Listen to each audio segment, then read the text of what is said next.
Welcome to LearnHowToQuilt.com's last Thursday of the month pattern review for beginners. I'm Ann, and today we'll be going over this Chubby Chicks pattern from Black Mountain Quilts.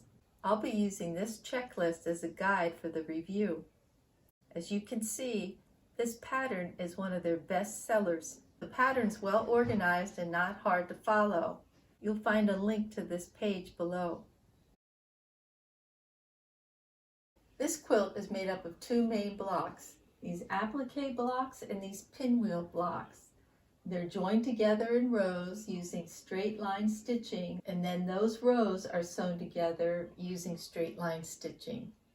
This applique is pretty easy for a beginner if you decide to use iron-on fusible like I did, along with using a decorative machine stitch around the outside. And instead of using embroidery thread for the feet and the eyes, I just used a permanent marker. These pinwheel blocks can be challenging for a beginner, but it's a good opportunity to work on your matching skills. We have a free video with lots of tips to help you match those points. You'll find links below. Of course, you could always do away with these pinwheel blocks and just add squares. That would make it much easier.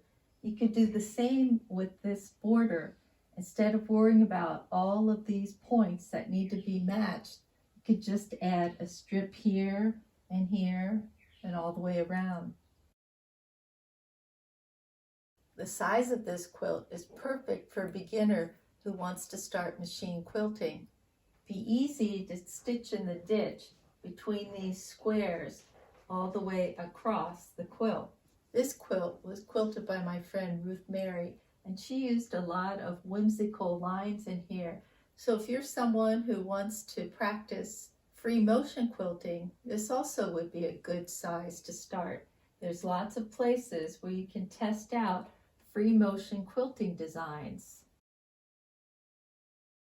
Choosing fabrics is pretty easy, as there's just two main fabrics, and then you can add in your scraps or purchase a pack of 5-inch charm squares.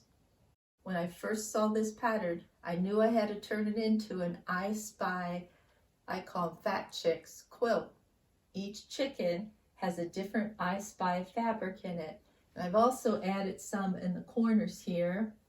I started adding them all the way around, and then I decided I didn't like it that way, so I switched back to this fabric. But you can see I ran out of this muslin here, so I ended up adding some white here. So if you're a beginner, you might want to take a look at this project. It makes a great wall hanging, or it can be used as a baby quilt. Hope you get a chance to try out this pattern. Thanks for visiting LearnHowToQuilt.com. Please like, subscribe, and share our videos with your friends. Thanks.